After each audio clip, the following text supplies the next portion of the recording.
ऐसे शुरू हुई छठ पूजा की अनूठी परंपरा।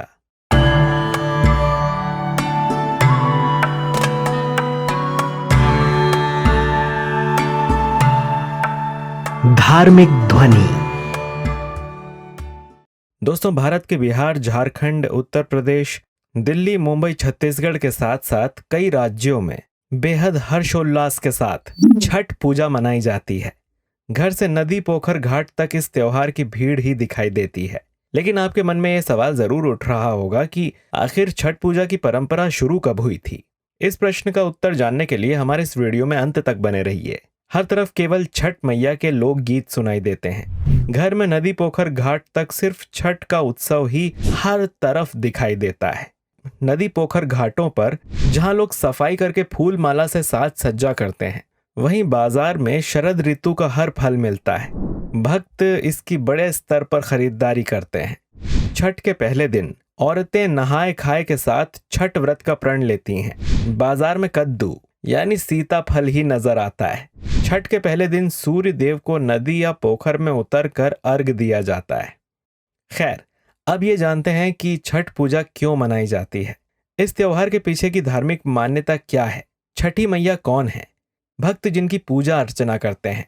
पौराणिक कथाओं की माने तो छठी मैया ब्रह्मा जी की मानस पुत्री हैं, जिन्हें षष्ठी देवी के नाम से भी जाना जाता है। षष्ठी देवी का अन्य नाम छठी मैया है। बिहार में ये शब्द बहुत ही चलन में है। लोग हर जगह षष्ठी देवी को छठी मैया ही कहते हैं। छठी मैया के बारे में धार्मिक कथाओं और पुराणों में उल्लेख मिलता है। ब्रह्म वैवर्त पुराण के अनुसार प्रथम मनु स्वयंभुव के पुत्र राजा प्रियव्रत की कोई संतान नहीं थी।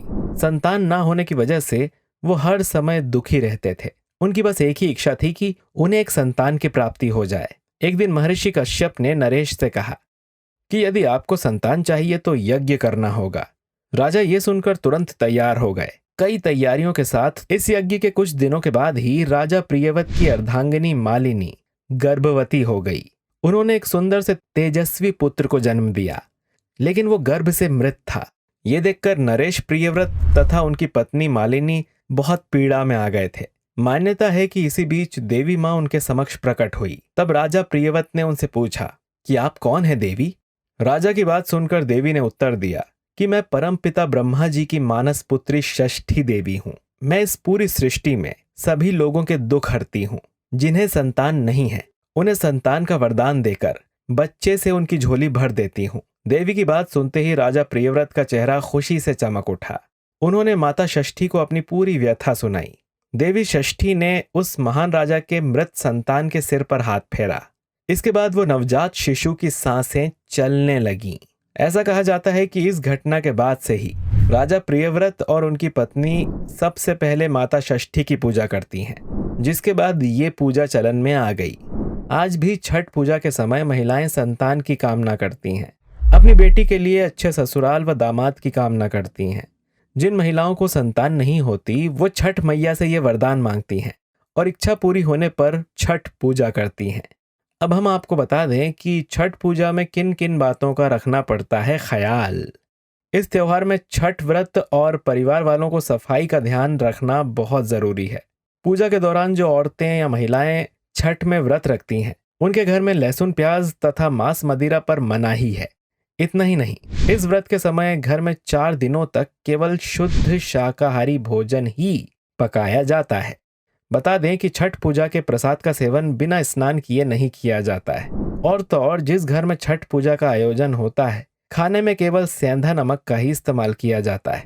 नदी या पोखर पर बनाए गए छठ घाट पर पहुंचकर महिलाओं का सूर्य को अर्घ्य देना सबसे अच्छा माना जाता है। वास्तव में छठ पूजा सूर्योपासना का त्योहार है। यही वजह है कि इसे सूर्य षष्ठी व्रत के नाम से भी जाना जाता है। इनमें सूर्य की पूजा उनकी कृपा प्राप्त करने के लिए की जाती है। ऐसा कहा जाता है कि इस दिन सूर्य भगवान की अर्चना करने से व्रत रखने वाली स्त्री को सुख, सौभाग्य व समृद्धि की प्राप्ति होती है तथा उसकी सारी अभिलाषाएं पूरी होती हैं। तो दोस्तों, ऐसे ही हमारे इतिहास के बारे में जानने के लिए हमारे चैनल को सब्सक्राइब जरूर कीजिए। और अगर आपका कोई प्रश्न है तो नीचे कमेंट बॉक्स में हमें अवश्य बताएं। मिलते हैं आपसे अगले वीडियो में। धन्यवाद।